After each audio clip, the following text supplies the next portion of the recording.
Kia ora koutou. Welcome everyone, and thanks for joining us tonight. It's great to have you with us for our second edition of our Big Issues series tonight. And this is coming to you live from Simon Street, St. Paul's Simon Street in Auckland. But I'm aware that many of you will be joining us from outside that church community. So I want to really welcome you for what's going to be a great discussion tonight. Last week, we were highlighting the binding referendum on the right to die. And tonight, we're going to be discussing another really important piece of social policy, which is the non-binding referendum around recreational cannabis. And so just to remind you that tonight's session is going to be live. We're coming to you live, but we will record it. And it's going to stay up on our social media website. And so you'll be able to come back to it, to share it, to watch it after the event tonight. I want to welcome our three guests. We're joined by Simon O'Connor MP, Ronji Tanielu, and Dr. Andrew Darby. It's great to have you guys with us, and we're going to be hearing quite a lot from you tonight. We're going to be asking you questions, but I'm just going to start by just very briefly introducing each one of them. Simon O'Connor was originally trained actually as a Catholic priest, which is a helpful little piece of information to know. Has since been involved in different spheres of influence, and he entered Parliament in 2011 as the MP for Tamaki.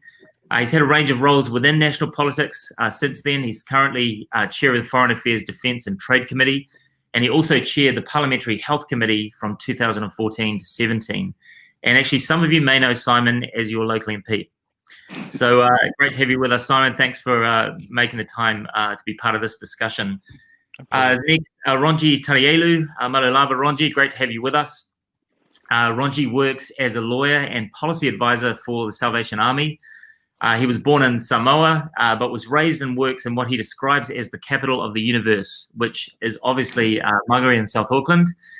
Ronji, great to have you with us. And he's going to be speaking a bit tonight on what he's seeing in the communities that he's working in. Finally, Dr. Andrew Darby, it's great to have you with us. He is the clinical director of the Community Alcohol and Drug Service at Waikato Hospital. He brings 24 years of experience in general psychiatry, having worked in a range of roles from acute care to community-based services to working with GPs to provide mental health care to patients. He's passionate about proactive, preventative and accessible healthcare. And just to be really clear tonight, Andrew is speaking to us in a personal capacity tonight, not on behalf of any organization. So great to have you guys with us. There's a lot more to introduce than that, but that's the sort of short version of all three of you. And we want this to be a forum really where you can ask questions of any of our three panelists. And so you'll see down the side of your screen a conversation thread. And we want to just encourage you to use that as the place to ask questions tonight. We'll be picking up on those as we go. We'll try and get to most of those if we can. But just we want to ask you not to use it as a typical comment thread, but just as a place to post your questions so that we can really stay focused on the conversation that we're having as part of this panel.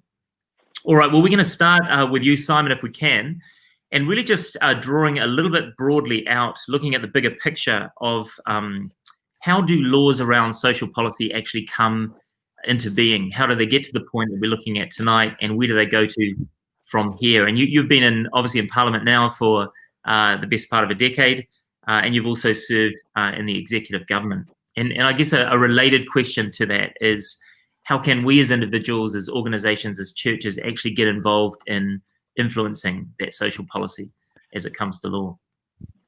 Oh, just start with a simple question. Hey, firstly, thanks for the chance to be here, and looking forward to those comments and questions for all of us. I think it's where it's going to be really healthy. These become laws, particularly in the social space, usually because an individual or two has a real passion about it, something that they believe in. And fundamentally, and there's always a lot of nuances, but fundamentally, Johnny, that they've got themselves into a position of power and of influence, and therefore they're able to actually introduce it into the Parliament, sponsor it, if you will, and push it through. And for a lot of the controversial decisions that we've seen of late, particularly in the social space, that's what's happened, and it can come down to literally just an individual. And why I'm probably stressing that it's a particular person is to perhaps illustrate that it's not simply about a person or a political party or a group winning an argument. It's simply that they are in a position of power and influence to make this happen.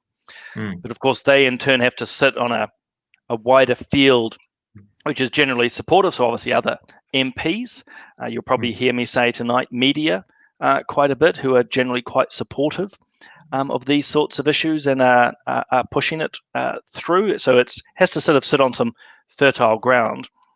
But again, I really want to, if I wanted to give one sort of suggestion to people before we move on to how you affect change, is more often than not, this is not simply that a person or a group of people have won some amazing cultural argument or worldview. They've maneuvered into a position of influence to make this happen. And so cannabis is before us, not because the argument's been won or lost. It's just that key people hold the levers and have decided to pull them. So how does the church respond? Well, it needs to be there. It's always a good start. And can I be a little bit naughty and say being on Facebook and the like? Of course, we're on now. I understand the irony. Doesn't quite cut it. It's important, but actually you've got to be out there. So really, really quickly, and then I'll stop talking. We have to follow the news, sign up to the various emails of the different political parties or lobby groups, be aware that these things are happening. In the meantime, upskill yourself, begin to understand the arguments, because it just pops up in front of people. What? Parliament's dealing with what topic? And by the time you've sorted your thoughts, it's too late. So upskill yourselves, and then simply, as I say, get involved. Again, I'm always a bit facetious, but yeah, Facebook, Twitter, going out and protest, some value in it. But by and large, when there is a topic of interest to your church community, well, then choose to submit to the Parliament, to the Select Committee, share your views. Email, go and see your local MP, go and annoy them. And finally, just because I prattled on too much, think about actually getting involved in politics in some way. Don't be on the sidelines. So, think about joining the political party. You don't have to be an MP, and to be completely honest, I don't care which party it is, but join it. Influence the way it thinks, who it does choose to be the candidates, but also in the associations. Join your professional associations. If you're a doctor, be part of the NZMA or the nurses union. Same with teachers and other professions. Actually be there, because if I finish on this, so much of today is being won or lost not because the worldview is being debated. It's that particular people hold the levers, and by and large, the Christian community has left that field and then wonders why things are changing. Can I just jump in quickly there, Johnny, if that's okay? Ngā mi mahana kia koutou katoa I rātou ingoa a tātou hehu karaiti. Hey, greetings everyone, thanks for having me. I guess just following up from what Simon said, in my role at the Salvation Army, my job is to be as disruptive as possible to politicians, to bureaucrats, and to corporates. I think it's important to do that from our Christian worldview, because we have a way of seeing the world, and we have a way of being disturbed by certain things that we've seen in society. If we're not disturbed by some of the things that drives us into change, then we're really just spectating on the whole thing. One of the reasons I've gotten involved in this cannabis debate is because I'm disturbed about what it could do if it was legalized in my own local community. In my community of South Auckland, amongst Māori and Pacific communities, that's why I'm involved in this debate. And so I absolutely agree that Christians themselves should be engaged in these kinds of discussions. I'm blessed to work with an organization that has a whole unit that does this kind of work. At the same time, I'm not here appearing on behalf of that unit in case I get in trouble again. But I guess what I'm trying to say is we should be disturbed by some of these things. If we look back at the history of Christians, they were disturbed by whether it was slavery or child labor or sex trafficking, whatever those things were, and actually be so disturbed that you want to be as positively disruptive as possible in the scheme of things in our society. I've been blessed to serve as a missionary overseas and see some really shocking things around the world. We come back into this beautiful, wealthy, abundant country, and we should be disturbed by some of the challenging social statistics that we have as a nation. So I just want to endorse that, but also endorse what Simon said, but also challenge to go beyond the involvement part, I think we actually need to be catalysts for change, and be so disturbed that you want to disrupt. Mm. Hey, thanks, Ronji. And just, as we hone in then on this recreational cannabis bill, can you give us just an overview of the bill itself in terms of what's actually being proposed, what's the essentials of it, before we sort of really get into unpacking it tonight? Me, Johnny? Yeah, if you can. Sure, okay. I'll just ask the viewers just to get all the hard questions to Andrew and to Simon, because they told me offline that they want to hear all the hard questions. So I'm setting them up. So look, the basics of the bill is this. The bill basically tries to set up a system where government tries to regulate and control how recreational cannabis, I'll say it again, recreational cannabis has nothing to do with medicinal cannabis. Recreational cannabis is going to be produced, supplied, and consumed in our country. So the whole bill is about setting up this system. And some of the nuances of that bill, some of the specific provisions, well, you can only be involved in it if you're age 20 or over. If you're caught with cannabis and you're under 20, and then there's going to be potentially a education session or a small fine. You can buy up to 14 grams of dried cannabis, and you can only do that from a licensed premises. And I really want to emphasize the licensed premises, because I think the licensed premises around alcohol and pokie machines are broken in terms of a system in our country. And now we're going to do another licensed premises system around cannabis. So that's what this bill is pushing. It does allow you to consume cannabis on private property, or at a licensed premises, and you can grow up to 2 plants with a maximum of 4 plants per household. I'm sure that's going to be a wonderful thing if it's passed, that your children can see cannabis plants popping up all over your house, in terms of building aspirations amongst our young people. So I think it's a huge kind of bill, Johnny, but I think that's what it tries to cover. There's a licensing system that's involved. There's a system where they try and regulate the sellers and so on. So the bill is about creating this kind of system. Right. Hey, thanks, Ron. Yeah, it's just helpful to sort of get that in front of us, so that we're all on the same page. And what I want to really ask each one of you, just as we sorry, Andrew, go on. Oh, no, it's no problem, Johnny. Ronji, I was just wanting to unpick that a wee bit as well, because certainly from the proposed act, it's supposed to be a harm reduction act. And really, from what I've read of it, and my understanding from a psychiatric perspective, is that the most vulnerable communities, i.e., the young people, they are essentially still going to be. There's been the argument that we need to legalize recreational cannabis so that we can help people. That's been the argument. I actually dispute that, because we're actually helping people already. We're helping people with cannabis. We're helping people with methamphetamine. We're helping people with cocaine and opiate addiction, stuff like that. We don't need to legalize it to be able to help people, but we'll probably get into that later. But it's a situation that the vulnerable population of less than 20, of which a significant proportion do utilize cannabis, are in a sense excluded by this legislation. So that's one thing. But then, as you're saying, continues to be exposed to it by people that are effectively cultivating cannabis at home, and you cultivating probably stronger cannabis at home, and then distilling it to get even stronger. There's no regulations. There's no hope. No hope. There's no help. There's no monitoring of that, and so we end up actually having a very unregulated, very unsafe market, which actually goes against what this bill was supposed to be proposing. Yeah, I was just going to ask each of you really, as we get going, just sort of at top level, and Andrew, you've really started that for us.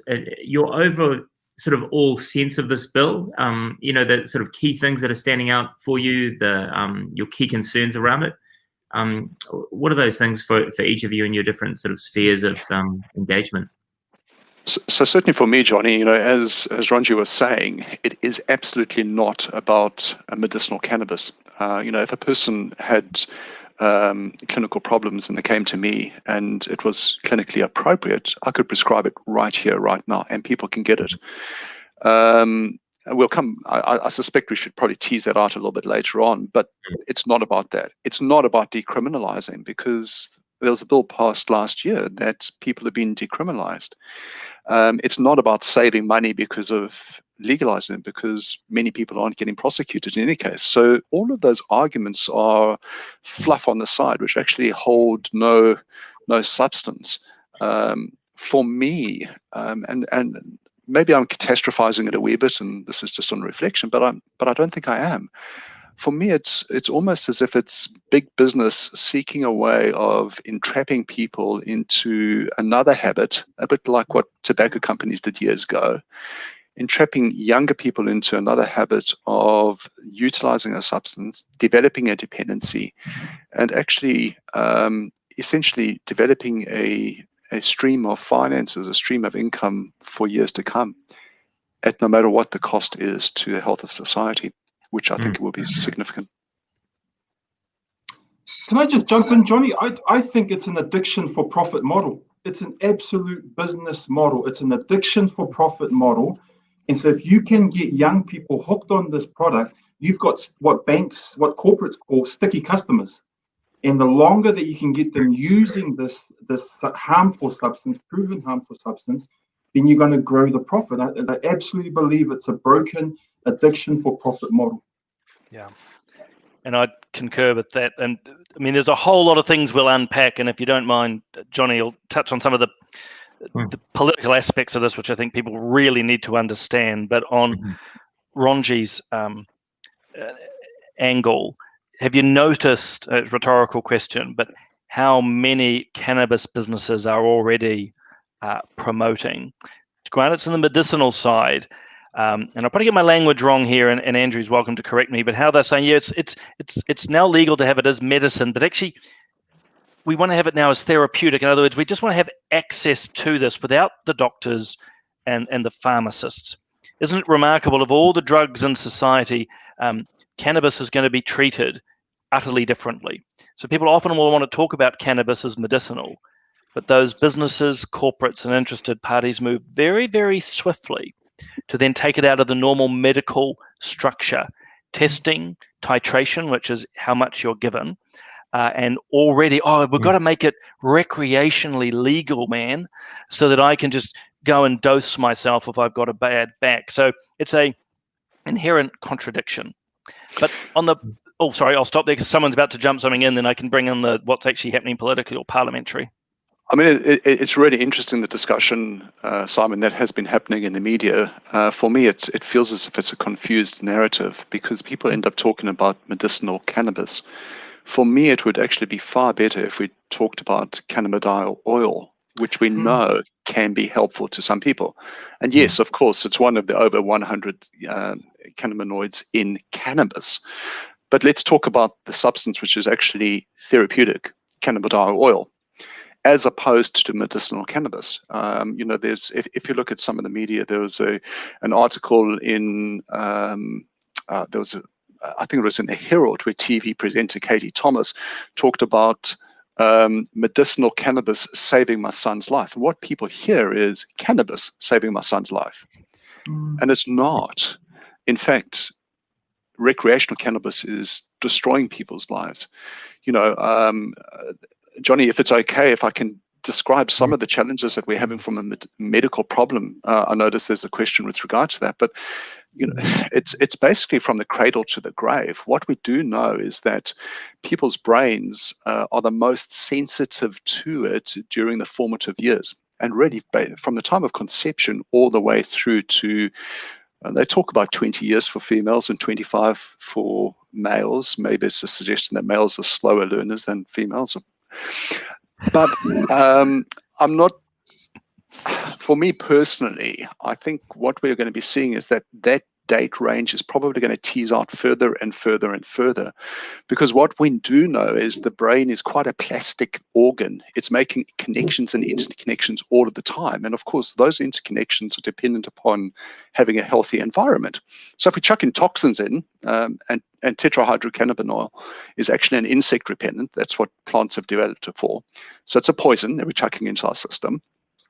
It is going to be inhibiting some of those things, I think. And I think in years to come, we'll see that data. But just talking about the data we've got at the moment, what we do know is that children that are born to mothers that were using cannabis during their pregnancy, they are going to have an IQ, a decreased IQ, I think it's of 6 points by the age of 3. All right.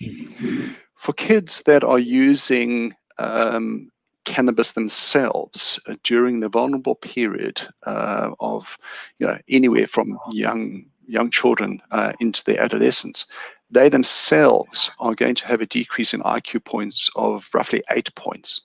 So you have a kid that's born to a mother that's smoking cannabis, already setting them up for a bit of a difficult life. They smoke it as well, and you're already decreasing their IQ on average, of course, by 14 points. Personally, I need all the brain cells that I possibly can have. What we do know is that it increases the chances of hyperactivity, depression, behavioral problems. We do know that in some people it precipitates psychosis. And the real difficulty that I have with that issue is that for some people, it might just be what we call a substance-induced psychosis, and we can hopefully get the person out of that psychotic episode. But for some people, it's an enduring mental illness.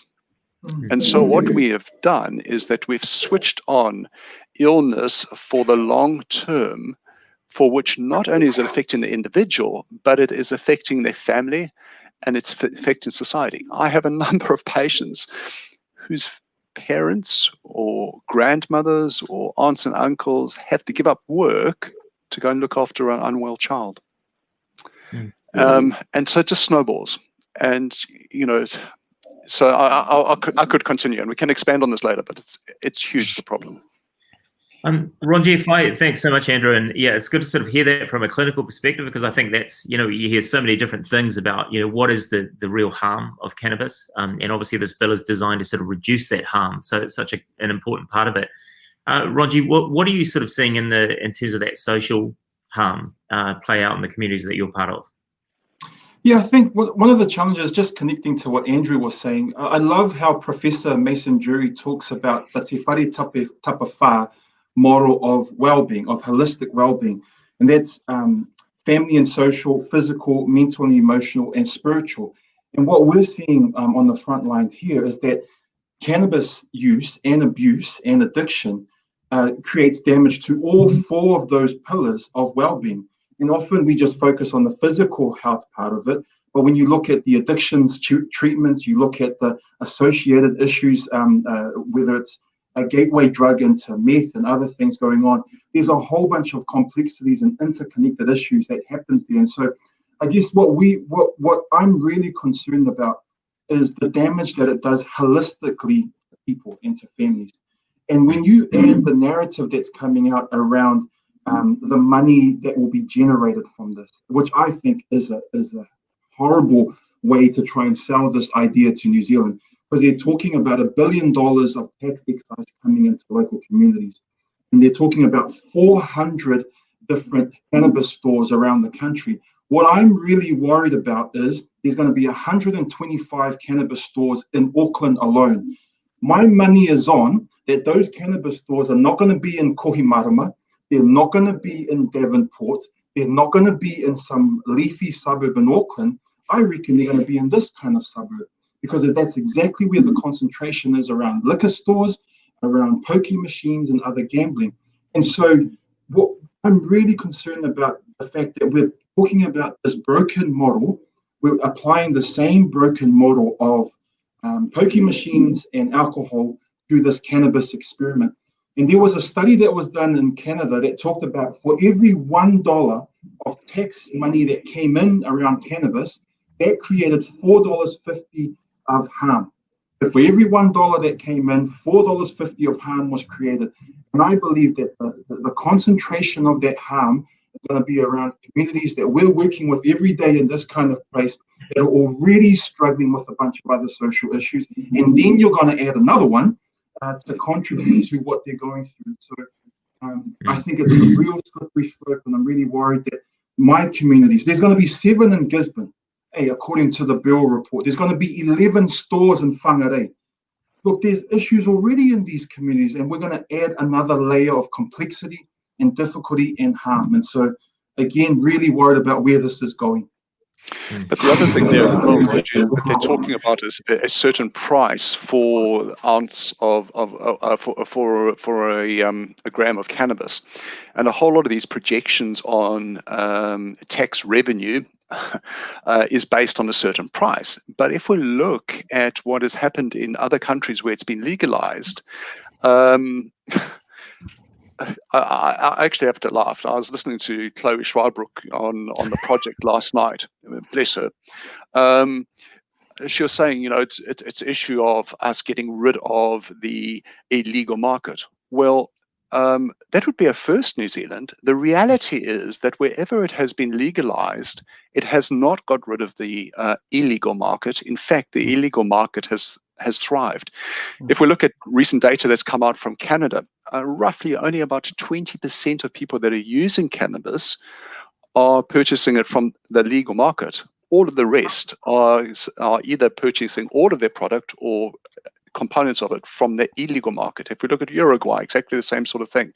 If we look at the States, exactly the same sort of thing. So even though we've got controlled shops, we're not going to be controlling the illegal market. And what has happened with the illegal market is that, if the legal market comes in and says it's going to be $20 a pop, and of course there are a whole lot of overheads there, your gang cultures, they don't have the overheads. They don't have quality control. They don't have any bureaucratic processes they have to go through. They just drop the prices. And so you end up getting this war. And so to think that we're going to be attracting those sort of tax revenues, it's pie in the sky, or bit of dope. Well, it is a bit dope, and I would suggest to you it's almost a flawed moral argument. We're going to make money off this to help some others, and I want to pick up on a couple of points that Ronji touched on, because when I think of my own electorate, where the pokie machines are and the alcohol stores are exactly right. They're not on the waterfront suburbs. They're in the communities that already have challenges. And the other important lesson of it is often all the money from those pokie machines and the taxes paid for don't go back into those vulnerable communities. It goes to the wealthier ones, pays for their sports clubs and the uniforms for the kids. Now, those are nice things, but it's often been put forward that these are almost like a form of poor tax. And cannabis is just going to exacerbate that, and we're fooling ourselves if we think otherwise. The other is, and it's always around language, people talk about reducing harm. And I've raised this in a debate with the Greens before. It's funny how everyone focuses on the word reducing. They don't focus on the word harm. It is harmful. And for those at the moment who are listening, say, oh no, but we've got to try and reduce it. Well, maybe just apply that logic to, I don't know, domestic violence. New Zealand has a real problem with domestic violence. Have a reducing harm model in the same way that Chloe Swarbuck and friends talk about it. We just got to bring in the open and talk about it and let it happen and then try to solve things. The concept, the first principles are completely wrong. And the final point, and I'm sure we'll get more into this as well, is all we're doing in this proposed bill is moving the regulation. Okay, a lot of the arguments from the pro-druggies is that ultimately, regulation at the moment, this criminality, again, we better dissolve that myth, but they say that all the current structures is causing all this bad and illegal behavior. But the 154 pages of proposed law is just a new set of regulation, and Andrew's touched on it. So if the legitimate business down the road selling cannabis at $20 or whatever, I would hardly know how you'd sell it, but if they're selling it legitimately, a gang will be more than happy to sell it for you cheaper. If the potency levels are set at X, well, a gang or a criminal is going to be quite happy to sell you more potent material. So all they're doing is moving the regulation. Well, it's still actually going to have a interesting. black market. Sorry to interrupt there, Simon. I mean, that's exactly what's happening, in the sense that we're setting the levels at 15%. I'm not suggesting we should be setting it higher. I'd suggest that we get rid of this flawed legislation, but we're setting at 15%. What we do know is that the average strength of cannabis plants is 20% and above. I think Patrick Gardner was doing a little bit of a report on the cannabis issue, and he went and looked at different plants. I think it was either 5 or 6 plants. He only found one of them was 15%. All of the rest were above that. What we do know is if we look at where it has been legalized, people are referring to the legal cannabis in derogatory terms because it is not as powerful. You know, I use an analogy that if I'm invited to 2 parties, one to a party where they've got a live music and there's a heated pool and there's a spa bath and there's great snacks and nice view and a barbecue going, versus another party where there's a cold swimming pool that's probably green and maybe a few snacks. Which one would I choose? And the nice party's cheaper to attend. I know where I'd go. And so that's what we're going to be seeing in the legal sort of market. What we do know is that cannabis hooks people into this whirlpool of dependency. And a lot of the troubles that come out of that, and the harm that it does to the individual and to the community. There was a recent study that was done in Australia where they found that if it was legalized, approximately 1 in 6 Australian youngsters, adolescents, and 1 in 3 Australian adults who had not used it before would try it. And we know that out of that cohort, the people have been talking about roughly 10% of those people would become dependent on it. So it is habit forming, it is dependent. I'm dealing literally right now, over the last few weeks, with some people that have come back to New Zealand that are in quarantine, and they're presenting with cannabis withdrawal symptoms. So as a psychiatrist, I'm helping them in quarantine to get through these difficult times. And you only get those withdrawal symptoms if you're hooked on a substance. Can I just add quickly, Johnny? Look, I know a little bit about the black market. I know a little bit about that part of life. Can I just say it's a business model there as well? And of course, they're going to go into competition. These gangs and these sellers are not going to disappear because they're going to find the best way to sell their product, an unregulated product that I think will create more harm. And so I can't reveal all my sources in that part of my life, but I can say that those things are just as businessy as the corporate businesses that we're talking about as well. And competition will bring more of that out if this bill passes. Yeah, and really importantly too, again, I know it's probably re-emphasizing something we've already touched on, but so much of this argument from the pro-drug side is that legalization is going to get rid of the black markets, is going to get rid of the gangs. We're going to have a whole lot of unicorns and rainbows. It's just moving the goalposts. It's just moving the goalposts. And I'm more than happy to be corrected on this. But 2 other real points. We're not talking the marijuana of the 1960s. What is grown now as plants has been refined and is much more potent. Secondly, we're not really talking in the modern environment about people smoking the weed. Now, of course, there will be, but we're going to deal with a lot more distillates.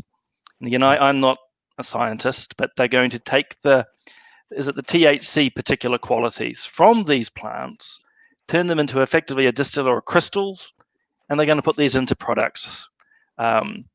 So it's, again, some of the myth making from the other side, I would suggest, that wants to make us think that we're getting rid of regulation. We are not. And secondly, that we're talking, it's just the dope smoking you see on TV as if in the programs of the 1960s. We are talking about something far more intense. Yeah, just picking up on that point, Simon, certainly in the years gone by, in the hippie era, the concentration of THC, tetrahydrocannabinol, the one that causes psychosis, that was roughly 2 to 3%. These days, we're talking 20% plus. And that's just in plants. You can actually get some plants that are even higher, closely approaching 40%. And then there's a whole lot of strategies, as you highlighted, that you can utilize to distill the THC out of the plant material. And so you can end up getting waxes and things like that in the 90% range. Interestingly, where things have been legalized, there's been a huge increase in the number of people presenting to emergency departments with overdoses. And it's not necessarily related to people that are inhaling it or smoking it, because generally speaking, the effects of THC is relatively quick during that time because it's getting to the bloodstream quite quickly. It's related to eating the cannabis in cookies or in other products like that, because people eat it.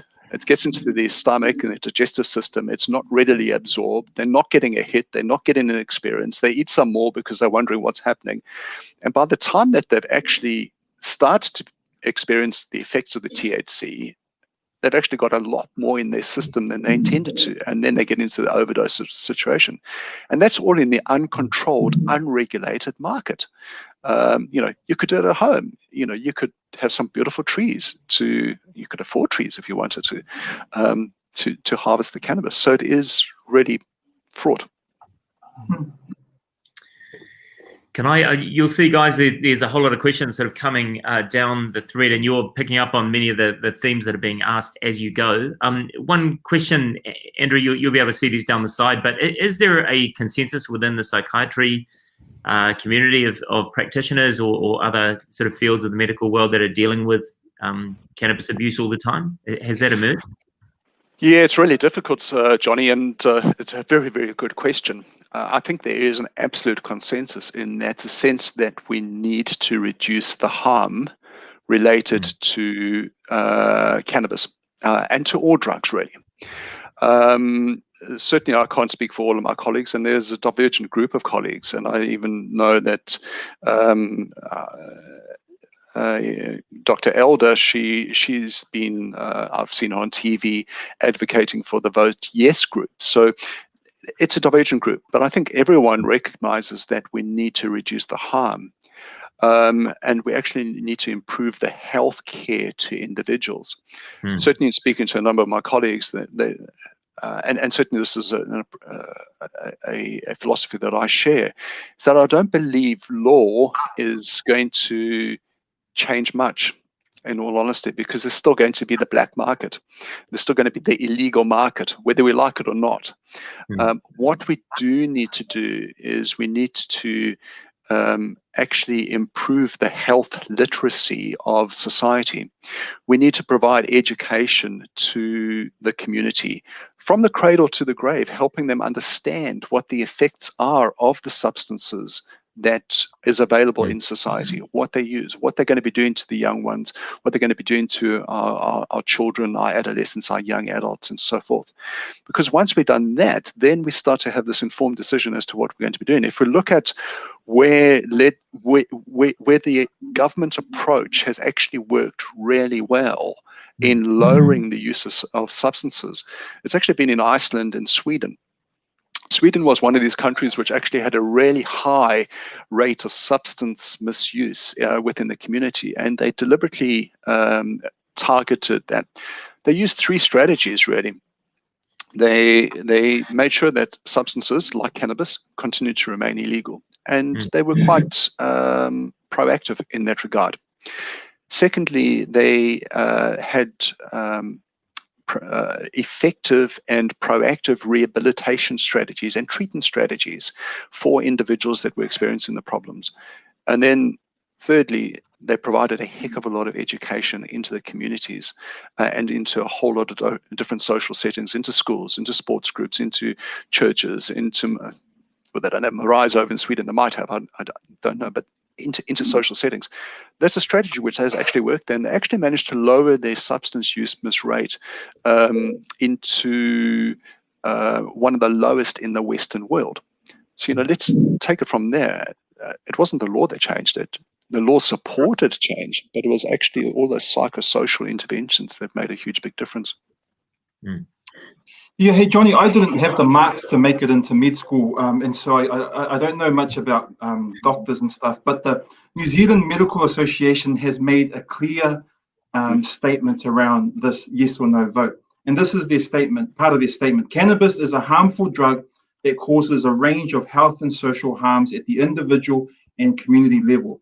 NZMA does not condone the use of cannabis for recreational purposes and opposes this legislation. Even though there's diversity amongst some of the doctors, the Professional Association has made a clear statement that they are voting no and that they oppose this bill. Yeah, it's interesting. I think people are, it's a surprise to me to hear such a clear statement from, from that body, given the diversity of opinion that you're hearing out there. I guess, on the other side of things, the question is, people often ask, at the moment, there's a sense that at-risk groups are being discriminated against in terms of how laws are being enforced. There, is difficulty around getting healthcare to people given the illegality of the activity and the sort of level of education. Are you impressed by those arguments? Yeah, Johnny, personally, I'm not. I'm not impressed by those arguments. It's good food for thought and nice to have a discussion over that. But I don't think that's the reality, really. We do have systems where we provide support, treatment, counseling, therapy for people that are abusing cannabis, absolutely. But for people that are using methamphetamine, for people that are utilizing illicit opiates, for people that are utilizing any substance that is illicit, we provide therapy for that. And actually, people use the argument that it's illegal and that's a barrier. I don't actually see that happening. If people are wanting to get help, they get help, and actually are incredibly grateful for that. So, and certainly, if we look at what science is actually telling us, what they experienced in Iceland and in Sweden was that they still had the legislation they're saying was illegal, but they actually got incredibly good results. So that argument for me doesn't fly. Yeah, very similar for me. It doesn't stack up with the reality. Look, first and foremost, New Zealand's police are not walking around arresting people for using marijuana or cannabis. Okay, again, one of the great lies. If you're being arrested for cannabis, it's basically because you're supplying a whole lot of it, or it's a secondary or tertiary charge on top of many others. Okay, the average person in prison has about 46 charges against them. So the idea that police are doing that is just patently false. I would also argue it's not a discriminatory argument. There's a whole lot of buzzwords these days, and that's not taken away from those asking the questions, but thank you. But I'm more of a straight shooter than not. Buzzwords like vulnerable, harm reduction, discrimination, racism generally attempt to try and distract the argument. Okay, police are not walking down the road deciding to arrest someone based on their skin color. If they've been arrested because of cannabis, significant cannabis possession, it's because they've got cannabis on them. And they in turn have it, and it is disproportionate in certain communities because they're facing a range of major social issues. So put really simply, the solution, and particularly for the Christian church, is to address those social issues: jobs, health, family support, a good mum and dad, love, all of that stuff. Not, hey, drugs is okay, and I'm just going to make excuses for you, because all that does is continue the victim mentality, and the victim mentality takes away dignity.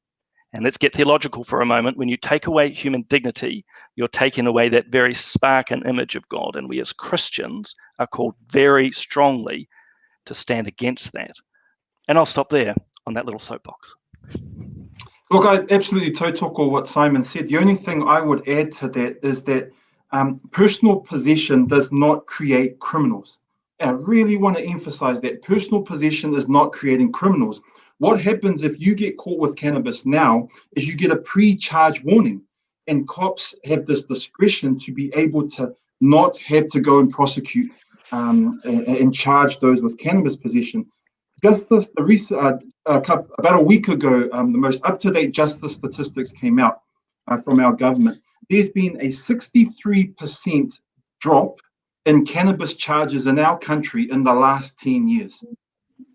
Hey, so what's the actual problem here? There's been a 63% drop or decline in cannabis charges. So one of the things I constantly say to the yes people, it's like you're developing a whole bunch of solutions looking for a problem. And I think this whole argument around criminalization of Māori and Pacific, criminalization of people is a false argument. And it does not, possession does not create criminals. They get a pre-charge warning, and the numbers really don't stack up. In terms of meth, those numbers are going right up because of the danger and the availability of that drug. But cannabis, they've dropped 63% in the last 10 years. So I think we need to try and get through the smokes and mirrors of some of the arguments that are coming out there, some of the narrative, some of the media bias that's out there, and actually see, well, what is actually happening? And in terms of the criminal side, the criminalization argument, I really believe it's a false argument. So, Roger, just picking up on that as well, though, would it be a situation then, because, if you listen to Chloe, she's going to say, well, there's going to be this massive drop in people being arrested and going before the courts, and there's going to be this huge, massive decrease in the prison muster. So we're going to be saving truckloads of dosh, which then we're going to be able to chuck into rehabilitative and educative and all that sort of stuff. But that's not really going to happen, is it? Well, that's already happening, and it's still illegal. Hey, I've already told you that there's a decline there. There's people still accessing our treatment services around the country, their quality services. I think it's a morally repugnant argument that the yes side uses on we're going to make some money out of this harm. That's essentially what they're saying. We're going to make some money out of this harm, and we're going to take that money and put it back into the treatment services to help people that are suffering from that harm. It's a vicious cycle. And again, I've harped on this. It's broken in pokey machines. It's broken in the liquor world, in the liquor stores around the country, and we're going to do the same thing here. So this decline is already happening, and it's still illegal in our country. And a really serious part of this, and we touched on it briefly earlier, because Ronji's right. You're just going to see a tax or a money transfer, and again, going really broad, particularly those who are interested in the supposedly racial or discriminatory elements. It's going to take money from those poorer, vulnerable communities and put them into nice little treatment centres for white Pākehā New Zealanders to go along, because they're not going to suffer the same stigma. I see those words often as well. This is the paradox, I think, is the gentle way that I want to say it in the arguments being put forward. It's actually going to cause more harm. There are going to be people more addicted, more of the social harms, the health harms, the psychological harms, but there will be the financial harm. And then all the talk of the Chloes and others around treatment centres and education is going to find its way more proportionately into the wealthier, well-heeled communities. As I said earlier, in the same way with pokie machines, the money goes in from a community and the sports club in the wealthy suburb ends up with the cash. And the other point I really want to drive it home, if I can, because Andrew's touched on it. Look, let's just call it what it is. It's an absolute lie to say our prison population is going to go down if we normalize or legalize or decriminalize cannabis. Okay, I was a prison chaplain in Mount Eden for years, and I'm telling you, the people there were not in for cannabis use. Okay. As I said also earlier, I think the average number of charges that a person has in prison is something like 46. They're not there for cannabis use. I just noticed that there's a discussion that's come up with regards to the fact that alcohol also has its harms, and there's been a comparison about the harmful nature of cannabis and alcohol. And so, people are suggesting, well, the fact that alcohol is legal, well, surely we should be making cannabis legal, or should we be making alcohol illegal? I think there are a few important things which we need to factor into that discussion. The first is that alcohol has been within society for multiple years. And actually, if you look at it, there's actually a huge amount of big business which is driving a whole lot of decisions.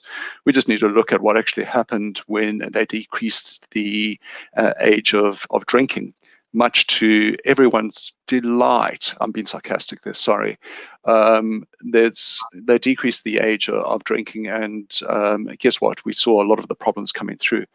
But taking it one step further, if alcohol was a new agent that we just suddenly became aware of, and we ended up going through the rigorous trials of does it have medicinal purpose, it would simply not be passed. The FDA would chuck it out. The Federal Drug Administration, it wouldn't get through the trials. They wouldn't access it as or label it as a medication. Certainly MedSafe here in New Zealand. So it is harmful by nature, but the reality is it's within society. I think if we end up comparing the two agents, for me, it's a bit like comparing cyanide and arsenic. Well, yeah, cyanide's going to kill you, and arsenic's probably going to kill you, but it might take you a little bit longer. And we do know that certainly with regard to cannabis, it does have a huge number of problems. If we're looking at one of the challenges that we've got in today's society is with regard to violence and intimate partner violence. We know that cannabis use is directly associated with that. If we look at what's happening in the younger population, the depression and the suicide rates, New Zealand, sadly, it's a travesty. We have one of the highest depression rates in the world. And what we do know is that cannabis exacerbates depression and exacerbates suicidal ideation and completed suicides. What we do know is that it results in increased poverty and certainly dependence on the welfare system. And Simon, I'm just thinking, coming back to your statements about a person's dignity and well-being and manner and self-esteem. What is it like to become dependent on the welfare system and not have an education, not have employment? Because we do know that a person's education and employment becomes impaired with cannabis use. So the effects are huge. And just to minimize it or normalize and say that it's just related to psychosis. No, it's not. It's related to a whole lot of other difficulties. And when we start costing that out, it's massive. I think there's two other things that we can learn from the alcohol industry in terms of this cannabis debate. Alcohol in New Zealand brings in about $1 billion worth of tax excise. Alcohol Health Watch, which is one of the government bodies that looks at alcohol harm, says that alcohol causes about $7.5 billion of harm per year in our country. So if we apply that same kind of thinking to a similar model that we're going to do here in New Zealand with cannabis, potentially, then we can learn from there how shady that whole argument about it's going to create a whole bunch of money and bring in money that we can put back into the society and our communities, because actually there's going to be more harm than tax revenue that comes in. The second thing I think that is dangerous that we can learn from the alcohol part, the industry, is that it's been captured by lobbyists. It's been captured by businesses. There are local alcohol plans around the country that are being stopped right now where the community is meant to contribute to how alcohol liquor stores are meant to be put around their country. All these local alcohol plans are being blocked and stopped by businesses, by lobbyists, by big businesses, because they don't want the community to really contribute to that system. Under this bill, it's proposing the same thing, where the community that can contribute into the plans of where these penny stores are going to be. Well, I think when you're looking at the lessons from the alcohol industry around revenue, around lobbyists and businesses, I think there's things that should make us, there are warnings towards us that we should be worried about. Yeah, and a lot of those tobacco industries have diversified in recent years. As the restrictions have taken hold, they've moved very quickly into the vaping space, and they're diversifying into the cannabis space. Can I just pick up? Well, I'm never sure if I'm ultra quick, so mute me, Johnny, at any point. The interplay between alcohol and cannabis. It's really just reinforcing, I think, what Andrew said, which is if we knew back then the harm that alcohol would cause, we wouldn't have legalized it. But I often just describe it, it's been so socialized into our society, and I'm someone who enjoys a drink. It's so socialized that to try and stop it is just not going to help. We've seen what happens when you try prohibition. But what it does and should teach us is how to prevent other drugs coming through. And while I respect the questions and all of them that are coming through, just think the next step. Why not apply that same argument of, well, cannabis is, less harmful or a different type of harm to alcohol? We'll apply it to LSD, meth, any other drug you want, including the whole reduce harm argument, because it's out there. It just doesn't follow. And one of the things that laws are meant to do is not prohibit all things, but to send a strong signal of what is and isn't acceptable, particularly to our most vulnerable. That's why we pass the laws. And it's caught my eye as it's scrolling through here. Anita's asked a question about why there's a reduction in marijuana use recently. One of the reasons is actually there's been a drought. And it's not growing so well. So just a very small reason there. And the other is we have an exploding meth problem again. We've lost control of that. We took our eye off the ball across successive governments, I better be clear. Yeah. I think the other thing, just picking up on one or two of your points there, Simon, what really does concern me is that, it feels for me as in this proposed legislation that it's the individual that's starting to dictate the wellness of society. Whereas actually we need to be looking at the wellness of society that then kind of starts to dictate what we should be doing as an individual. I'd just like to go a wee bit further about some of the challenges that we are also seeing in the most vulnerable groups.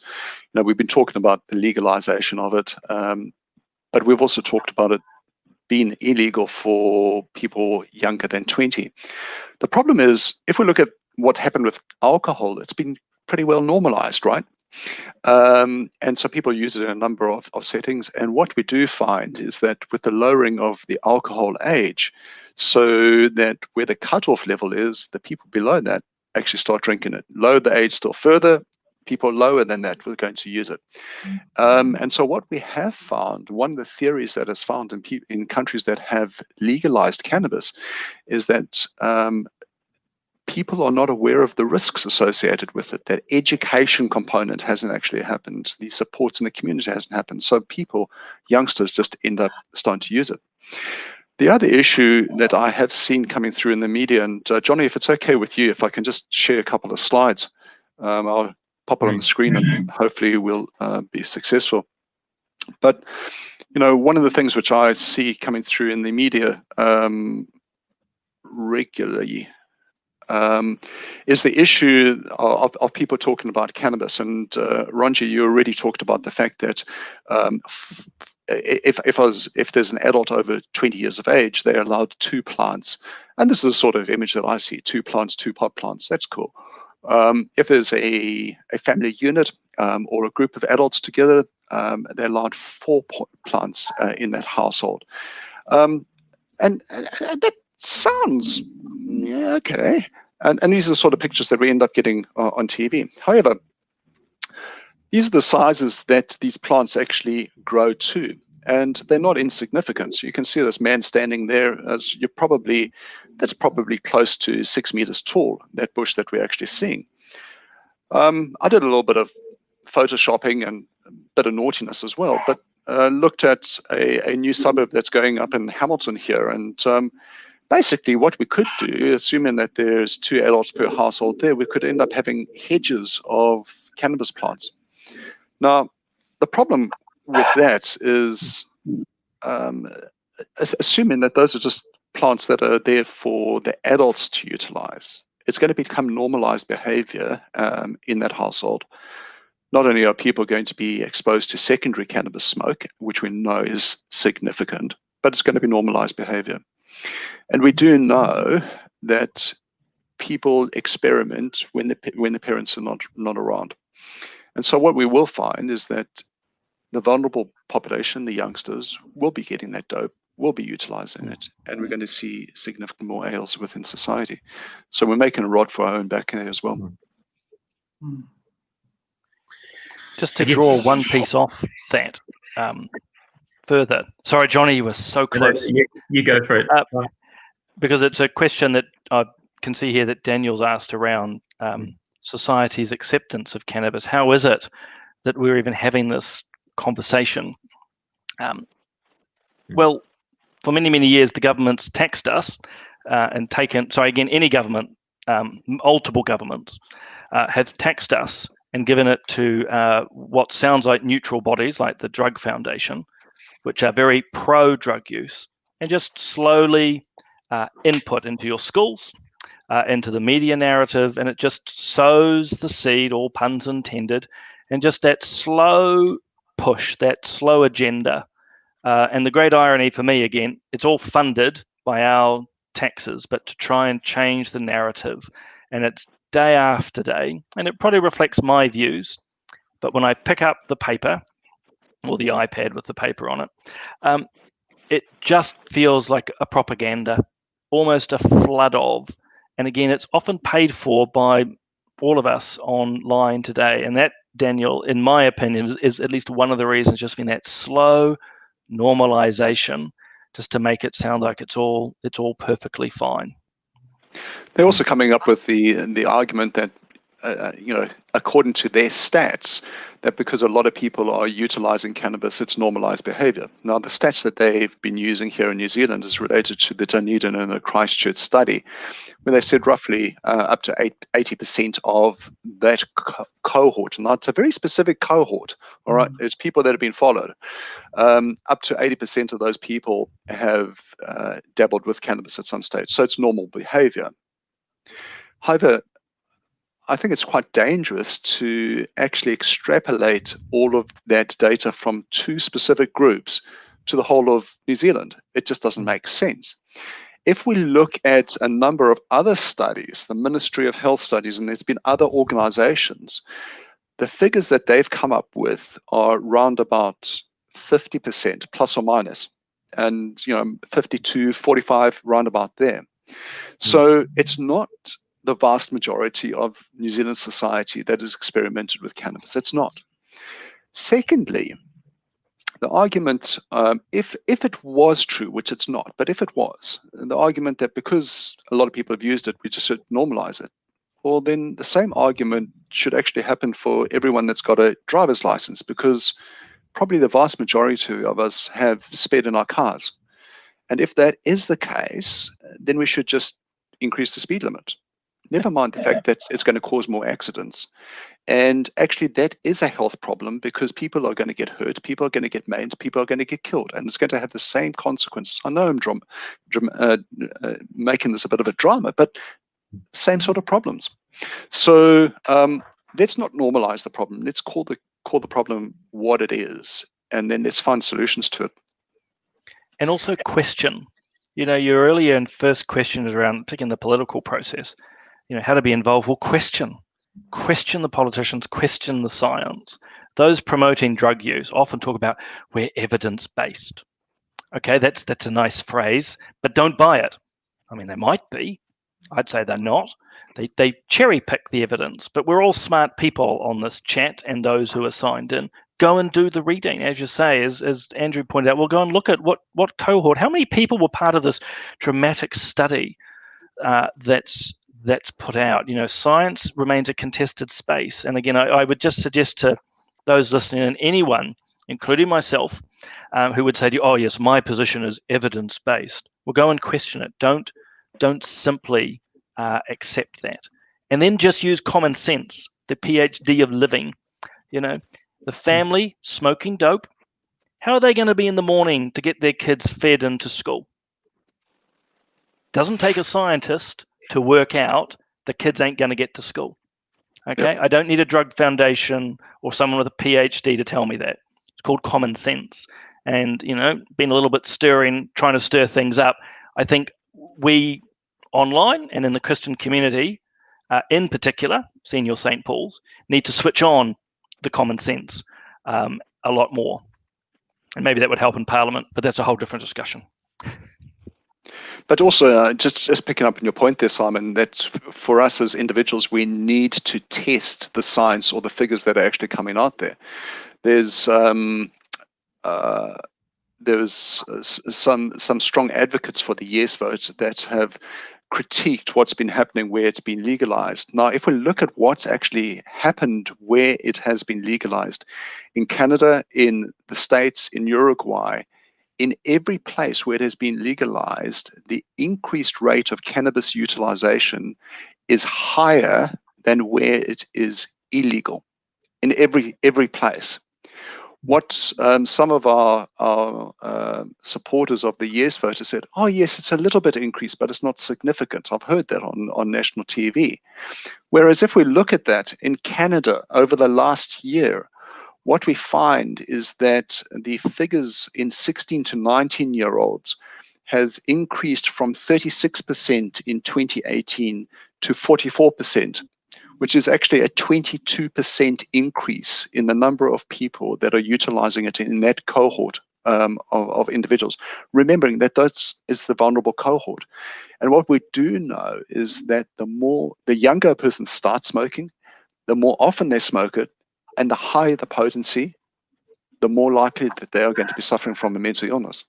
If we look at the 20 to 24-year-old cohort, that has increased from 44% to 51%. That's an increase of 16%. So for someone to stand up in front of reporters and say, "Oh, it's just increased a little bit," actually, those increases are quite significant, and the impact of that will be even worse.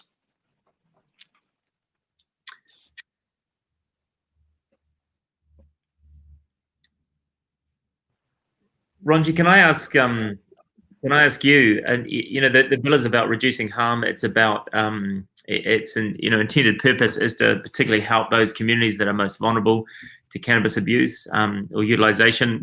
How do we actually help these communities? How do we get involved in ways that make a difference? Hey, great to hear from you, Johnny. I'm glad that you're still on the call. So it's good to hear from you, bro. Great to hear from you. Look, I guess the social services sector is underfunded by about $630 million per year. And so there's already a funding gap that sits there. And so when it comes to the addictions treatment services that we're offering, there's already a challenge there. I'm not advocating that we need the money that comes from cannabis. I think we need just better allocation of resources that comes in to help local communities. I don't like the word vulnerable. I don't like the word vulnerable communities, or I think that's a pretty broad term when it comes. Everyone thinks of brown people when they think of vulnerable. And I'm not saying that's what you're saying, Johnny. I think that is a concern. I guess what I'm saying is that if the best way to help, I believe, in these communities is being touched on by Andrew and Simon, is that we can leverage off housing and employment and aspirations and hope and all those other cool things that can help pull some levers to make some real transformative change. But when you do face some of those hurdles, and I think someone had asked about whether cannabis is a gateway drug. Well, research absolutely proves that it is a gateway drug.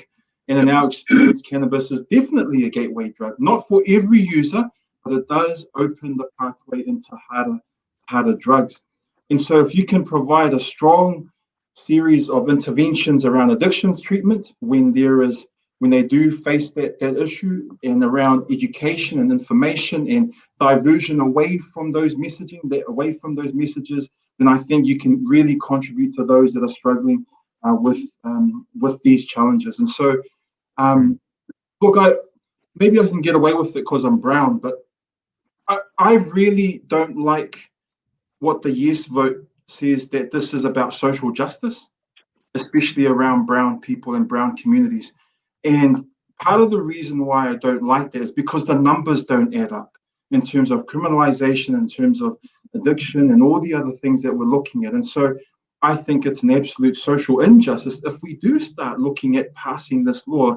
But I think the whole narrative that comes in around it's going to help us brown people, I am horrified by, and I would absolutely challenge people, whether they're brown or not, to really dig into this and make an informed decision around it. So look, that's a roundabout answer to that question, John. Hey, I think I was just shocked when I heard you speak. So.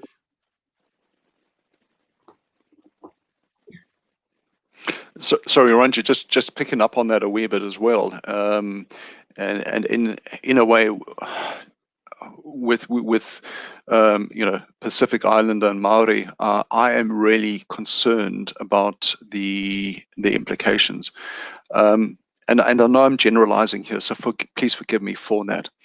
But we do know that Maori and Pacifica are overrepresented in areas of social distress and poverty. We know that.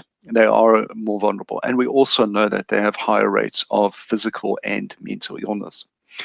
And we do know that substance use is a major challenge within that cohort. We know that. What really troubles me and really saddens me,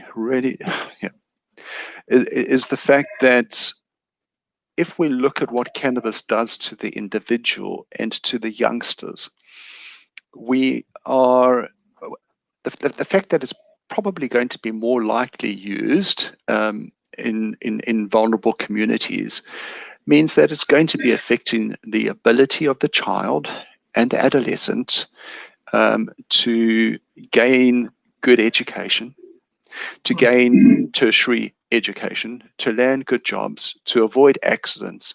And so what we're actually doing is, through this legislation, we're reinforcing increased inequity within our system.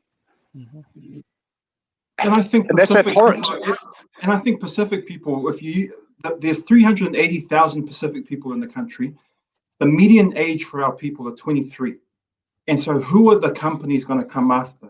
They're going to come after the younger people. We have the most youthful populations in the country. And the more you can get them to become sticky customers when they're young, under 20 and around the medium age, then the longer term customer that you'll develop. And so that's part of the reason why I'm really worried when it has to relate to Māori and Pacific communities in particular. Mm-hmm. And if I might, there's sort of two political elements within this. Again, everything's a judgment. Firstly, I'm seeing the questions rightly around statistics and research. Really, really important. Let me not take away from that. But I would suggest we often get drawn into, it's on the field of the pro-drug side to get caught up in stats and figures. It just becomes sort of this whirlwind of a whole, and then all of a sudden you have a desire to go and, take some substance to try and calm yourself down. Only kidding. But, it just wraps you up in knots. And so it's not saying don't look into the research by any means, but argumentatively, if you're having a debate with someone, a respectful debate, as we're called to, don't get yourself bogged down in that. Use, again, the common sense. Okay, it's a drug, it's harmful. We know it has mental health repercussions. And as I say, just think about what that means practically. If you're doped out, how are you going to be studying or attending to your job? Do you want a pilot on dope? Your taxi driver? Really? The chef that you're working with? Just think it through. Much more practical experiences. The other is the use of language. And anyone who follows me will know that I'm a big one on this. And again, please, those who have used these words tonight, it's not saying this is the case, but when words like racism, discrimination, stigma, vulnerable are used, it's quite a silencing dynamic. There are a lot in our community who then just freeze up. Oh my God, I better not speak on this topic anymore. They are very deliberate strategies that have been used and deployed.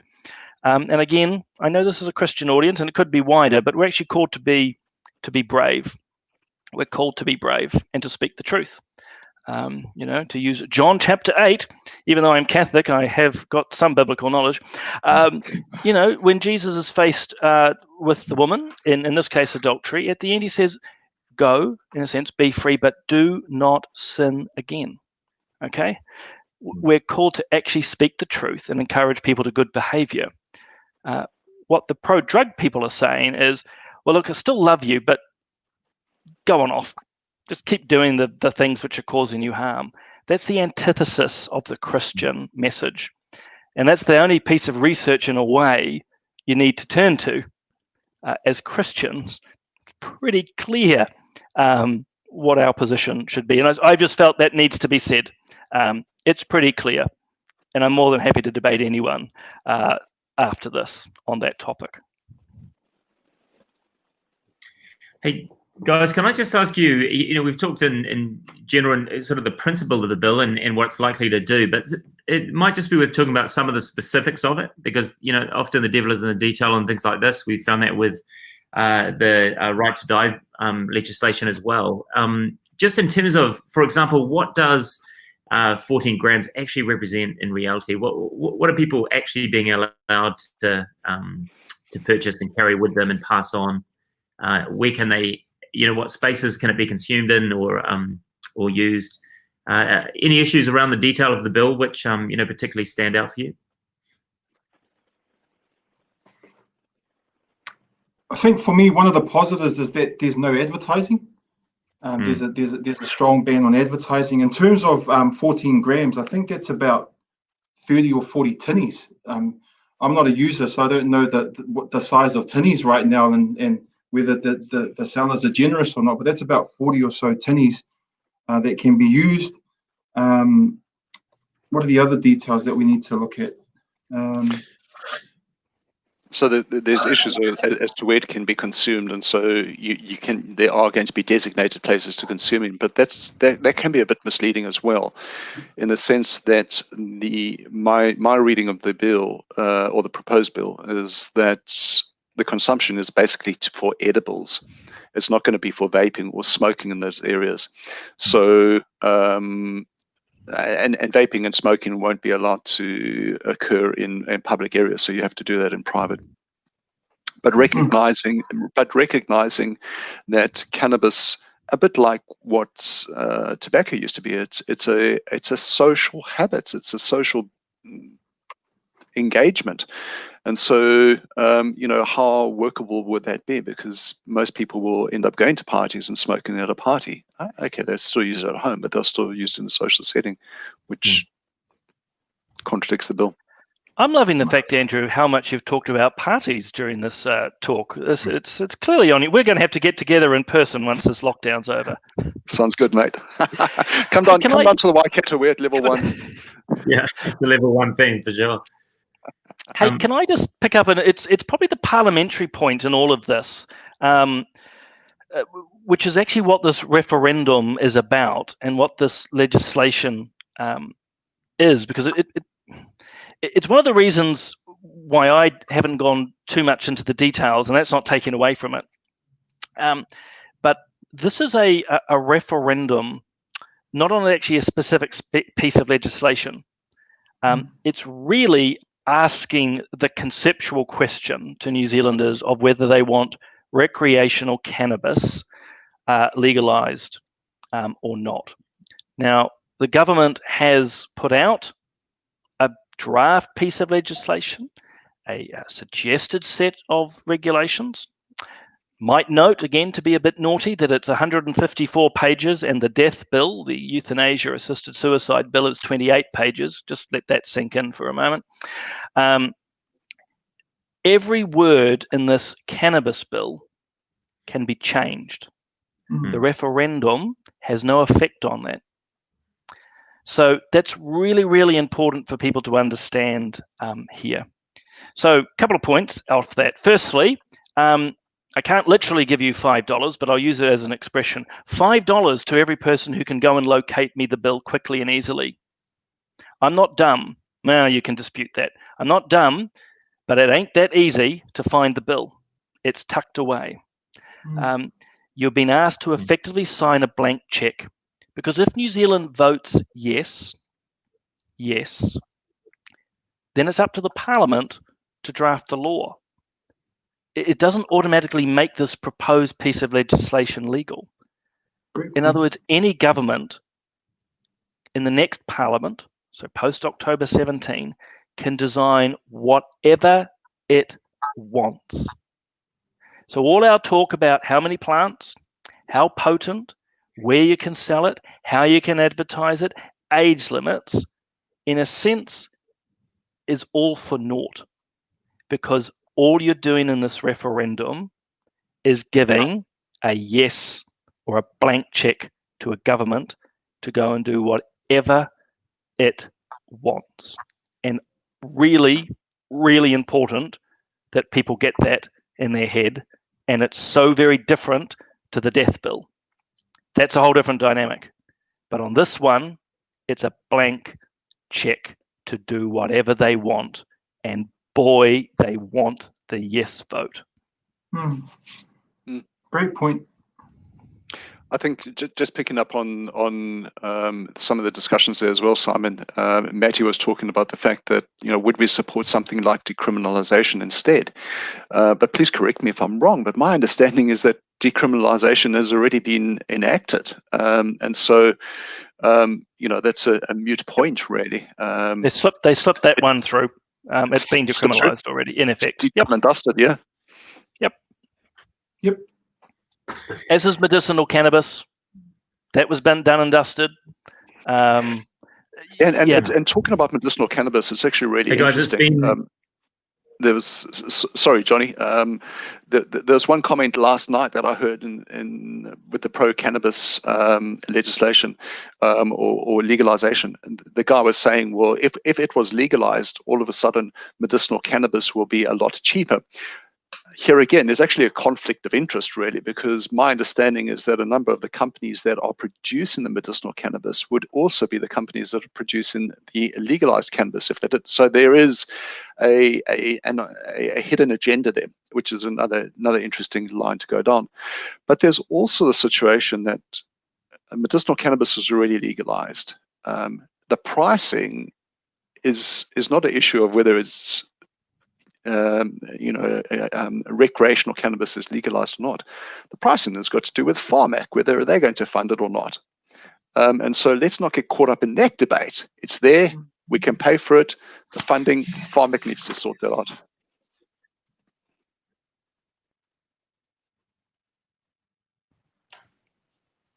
He's 100% right, by the way. Yeah. Oh, I got that right. Yeah. Oh, sorry. It's not.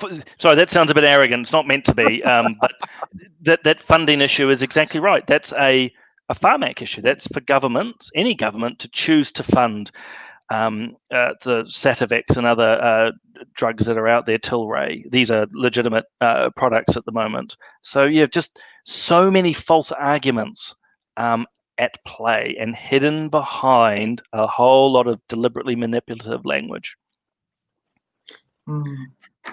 Guys, we want to, thank you for, what's been just a great discussion. It's been nice to hardly be involved in this. You've been, answering questions before I can ask them. And thanks so much, everyone, for your engagement down the side. An interesting one from Michael just to end with as well.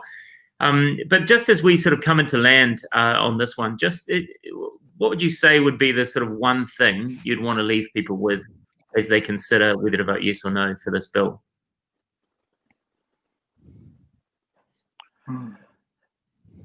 You're not being asked to vote on any specifics. You've been asked to give the next government a complete blank check to do whatever it wants without really needing to consult you, the public, again. And if you're comfortable giving politicians that much power, all power to you. I wouldn't. I guess for me, sorry, Rangi, go ahead. I guess for me, we'll leave the best for last. I guess for me, my only response would be to vote. Really, I mean, I think the way that Simon has given that perspective about the parliamentary side, the government side, and the fact that this is a yes or no vote, and the details are important, but actually it's about the yes or no vote. I would just encourage people. I'm too old to be woke, and so all I would encourage people is think carefully about the vote. I'm encouraging our Māori and Pacific people to do the same, but also think about the consequences of that vote. Think about what actually happens if you do vote no. That there's significant change happening already. But if you vote yes and you experiment with this thing called cannabis, then I think some of the harm that we're talking about is just going to increase over the next little while. So I am strongly voting no. I'm encouraging you to vote no, but I hope that you don't vote as a sheep, that you make up your own mind and get informed about that stuff and use your common sense. Andrew. I'd certainly second what you're saying there, Ranji. For me, it's a situation of looking at where legalization has actually occurred and what has actually occurred within those areas. And what we see at best, is that there has been no harm reduction. And remembering that this proposed piece of legislation is to reduce harm.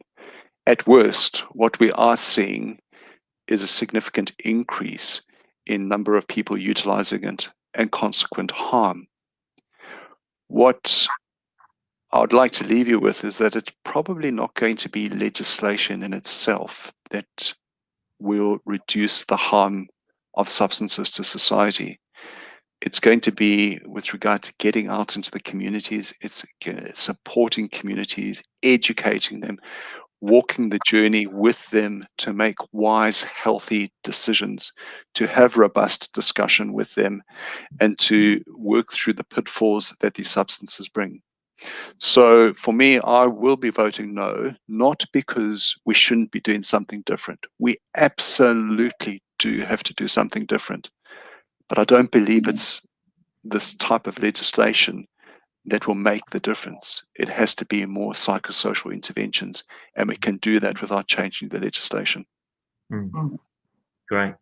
Hey, and finally, Simon, can I just ask you, in terms of the public consensus, where recent polls seem to be suggesting that things are pretty evenly balanced in terms of yes and no votes? Are you aware of where reliable polls, where we're at with that? Never ask a parliamentarian about reliable polls. No. Look, there really isn't any. I mean, my gut instinct from what I'm seeing is that the no vote is probably just ahead, but it's hard to tell. I think one of the real encouragements to those watching this is look into who's behind the polls. A lot of the ones run in the papers of late have been sponsored by marijuana or the cannabis companies or various lobby groups. The New Zealand Drug Foundation will have gone and paid for a poll. It's funny how it ends up, pretty much affirming what they want. And that's not just a trick that they play, political parties do the same. So I suppose it's, again, a very long way of saying it'd be very, very highly suspicious of polls. And perhaps, could I end on this encouragement? Instead of worrying about them, spend those few seconds encouraging your friends and family to understand the real harms that this drug does, or actually those that who use it, to show them some love and support. That's what will actually make a real difference. Mm-hmm. Oh, and voting no.